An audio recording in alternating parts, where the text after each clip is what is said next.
Basically तो ये 2 अभियान पुलिस मुख्यालय द्वारा चलाए गए थे।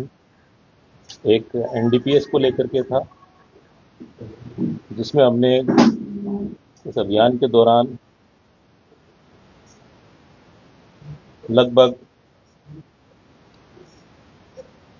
77 केस दर्ज किए हैं और 100 एनडीपीएस के अपराधियों को हमने गिरफ्तार किया है।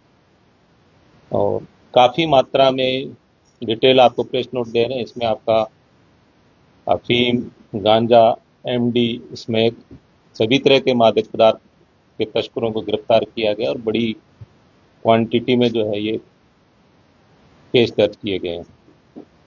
दूसरा जो हमारा अभियान था वो साइबर क्रिमिनल्स को पकड़ा दकड़ी को लेकर के था।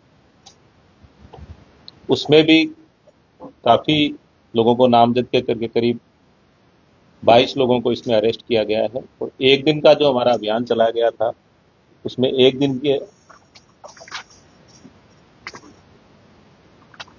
दिन का जो अभियान था हमारा, उसमें करीब एक ही दिन में 446 चोरी के जो मोबाइल्स थे वो हमने जब्त किए हैं। 1 करोड़ के टोटल जब्त किए हैं जो लोगों को लौटा रहे हैं।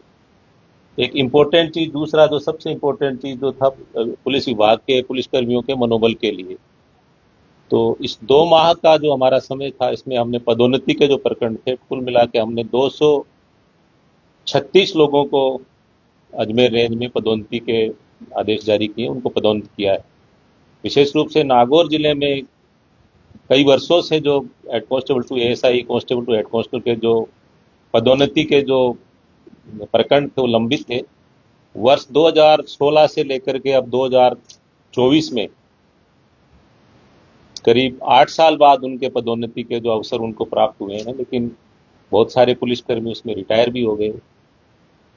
लेकिन अब भी सभी लोगों को लगातार सारे पदोन्नति के बोर्ड टाइम पे कंप्लीट करके, और क्योंकि 2 महीने चुनाव में निकल गए थे, उपचुनाव में, अब 2 महीने में करके 236 लोगों को पदोन्नत किया ताकि पुलिसकर्मियों का मनोबल जो है बढ़ा रहे। एक दूसरा और था कि हमने ये अब तक जो करीब 17 करोड़ रुपए हमने इसमें जो आपका साइबर फ्रॉड में उसको होल्ड कराया गया है पूरी रेंज में। और साइबर अपराधियों के खिलाफ जो कार्रवाई करने की जो सतत प्रक्रिया वो जारी है। और अब तक जो इसमें आपने देखा होना कि ज़्यादातर ओल्ड एज के सिटीजन्स को टारगेट करते हैं। तो जो कैंपेन पहले हम स्कूल और कॉलेजों में चलाते थे, वो अभियान हमने मंदिर या कोई सार्वजनिक पार्क, ऐसे स्थलों पे जहाँ पे हम पहुँच सकें वहाँ पहुँचकर लोगों को जागरूक किया जा रहा है ताकि साइबर फ्रॉड्स में भी इसमें कमी लाई जाए। और उन अपराधियों को जो साइबर फ्रॉड्स के क्रिमिनल्स हैं तो अपनी गैंग्स जो है वो हमारे एसपी अमित जैन साहब और एडिशनल एसपी विजय और जिलों की जो टीमें हैं उनके साथ कोऑर्डिनेट करके सभी जो एसपी साहिबान हैं, इसके अलावा हमारे यंग एएसपी है कमले साहब, इन्होंने सब ने मिल करके और बड़ी सवाईमाधोपुर के इधर जयपुर के कई क्रिमिनल्स को टारगेट करके और उनको पकड़ा दकड़ी की है। डिटेल डेटा आपको हम प्रेस नोट में प्रोवाइड करवा रहे हैं।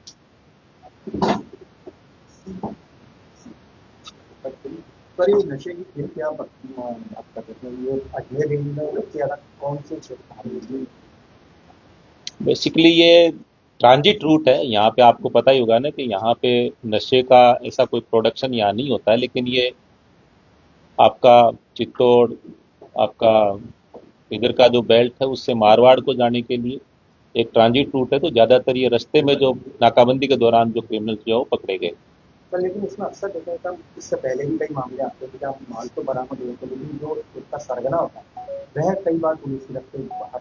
ऐसा इसमें करीब हमने ओल्ड 2024 के जो केसेस थे 23 और 24 के, आप जो सही कह रहे हैं, उन केसेज में हमने आइडेंटिफाई कराया जो जो केस 1 साल से ऊपर अधिक पेंडिंग थे और जिसमें मुलजिम नहीं पकड़े गए। आपका कहना सही है, उसमें ऐसे अभियुक्त जो थे वास्तव में नामजद किए जा सकते थे सीसीटीवी कैमरा के माध्यम से या उनके फुटेज के माध्यम से या टोल के माध्यम से या जो एविडेंस आपका कॉल डिटेल के माध्यम से जो नामजद किए जाने थे वो नहीं किए गए।